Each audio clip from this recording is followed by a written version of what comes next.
Hi, welcome to Sleepy Sessions. I'm Dr. Laura Knotts. I'm a licensed clinical psychologist, and I created this space for people to come to learn about the science of sleep. And my hope is that you'll take this information, apply it to your own life, and get better quality of sleep so that you wake up feeling rested and ready for the day. Something that's important to keep in mind is managing your expectations around changing sleep habits and behaviors and getting real results, getting that quality of sleep we're looking for. Unfortunately, there is no overnight solution to getting better sleep. These things take time. There are systems within our body that regulate wake and sleep cycle, and they need some time to register the changes. So when you see these videos that talk about a simple trick you could do to get better sleep, just know that that's not true. We need to be patient with ourselves, with our bodies, and with the process in order to get better sleep. The good news is we can see a positive change in our sleep in as little as 3 to 7 days. So I want you to keep in mind when you're in those first 3 days and it is rough and those tired moments are so tough. And it's in that moment, I want you to push through the tiredness, to stick with this plan, because if you stick with it, you will get that lasting impact and that better quality of sleep in the long run. So keep with it. I know it's not easy, but please be patient with your body, patient with yourself, and know that it's worth it. So there are two forces within our body that regulate sleep. One is sleep drive, and the other is circadian rhythm. And the important part here is that they need to work together in order to get that better quality of sleep. A helpful way to think of sleep drive is to think of an hourglass. So if sleep drive was an hourglass, and we have an image of an hourglass right here, we have the sand on the top is filtering into the bottom, and it will continue to fill up that bottom half the longer it's in this position. So with sleep drive, what we see is when we wake up in the morning, the hourglass is turned over and the sand filters from the top to the bottom. And as we're awake, that bottom half fills and fills and fills. And the hope is we stay awake all day, it's nighttime, and we are so tired that sleep drive is filled to the maximum capacity so that we could fall asleep easily and stay asleep. A common issue that we see that impacts sleep drive is napping. So napping is as if we're taking that hourglass that's been filling all day and we're flipping it over midday. And now the sand is funneling into the other side. When you wake up, hourglass flips over again, but there's less sand in that side that we really need to fill up. The sleep drive is less. So by the time you get into bed and you're ready to fall asleep, you may have a harder time falling asleep. Or if you do fall asleep, you're up a few hours later. So that's why it's really important to stay awake during the day and build on that sleep drive so you could fall asleep easier and stay asleep. And this is why sleep science recommends no napping for more than 30 minutes a day. Now, I would recommend no napping at all because it's a slippery slope and 30 minutes can turn into an hour pretty easily. And either way, you're dipping into your sleep drive. So you'd be doing yourself a favor if you resisted the urge to nap, if you pushed through the tired moments and got to that bedtime with the maximum capacity of sleep drive. And I get it, there's a lull in the middle of the day. It's hard to resist the nap.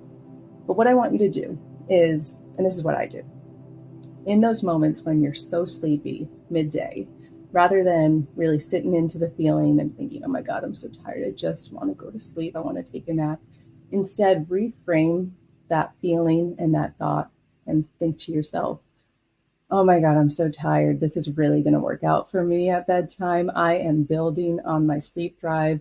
It is going to be at maximum capacity. And when I get into bed, I'm going to fall asleep so easily. And that's what I do to get through those tired moments because they can be really tough. So as I said before, sleep drive is not enough for getting better quality of sleep. We also need our circadian rhythm to work together with sleep drive to get that sleep that we're looking for. So what is the circadian rhythm? I'm sure a lot of you have heard about it. It is that 24-hour wake sleep cycle. And the key word here is rhythm. We're looking for a rhythm so that our body knows when it's supposed to be awake and alert and when it's supposed to be tired and sleepy. And so in those moments, the body actually lets out chemicals that allows us to be more alert and other chemicals that allow us to be more tired and sleepy. So we really do want to have that rhythm with our circadian rhythm in order to have that predictability and consistency for our bodies. And again, this is why there's no overnight solution, because it takes time for your circadian rhythm to reset.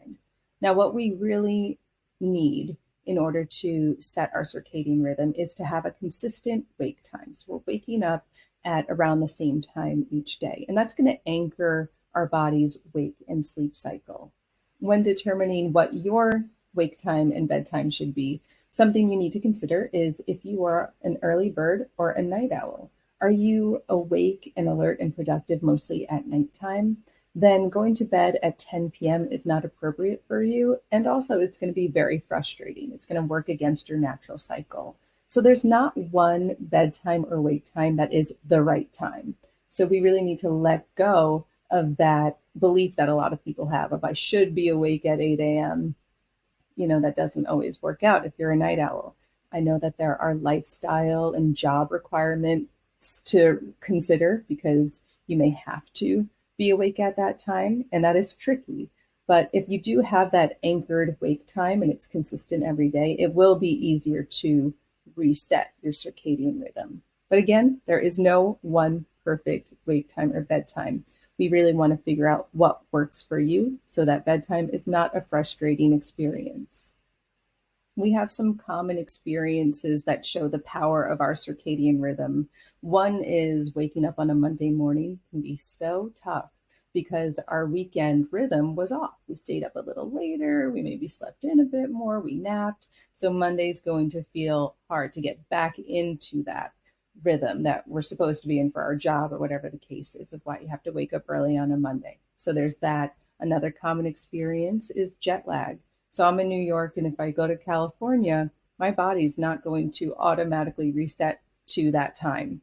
So what we want to do is we have that natural confusion in our cycle, and our body, it takes, as we see, about 3 to 7 days for our body to adjust to that new time zone. So the first couple days, I'm going to be awake early. I'm going to go to bed early. And then little by little, there's a shift that happens.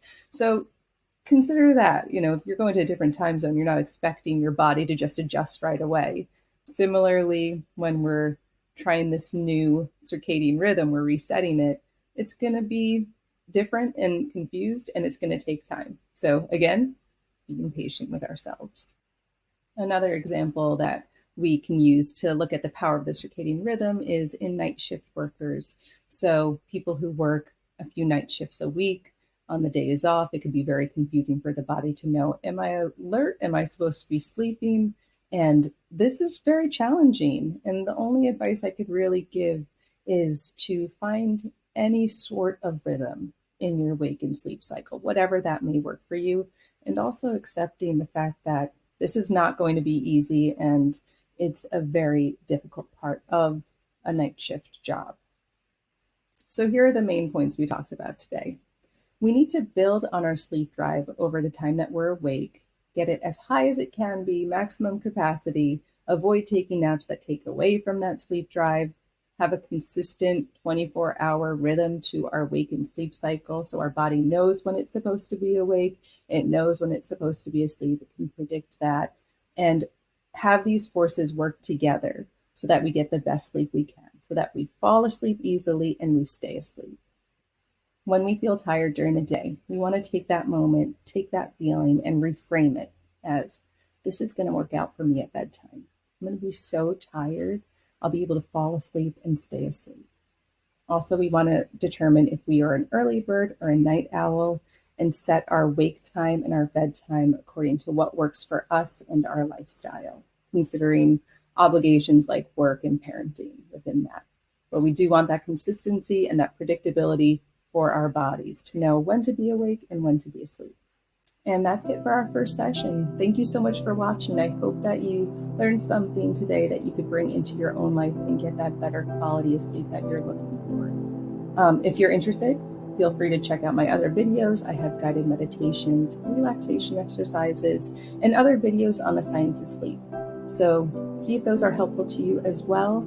And thank you again. And I hope you have a good night's sleep tonight.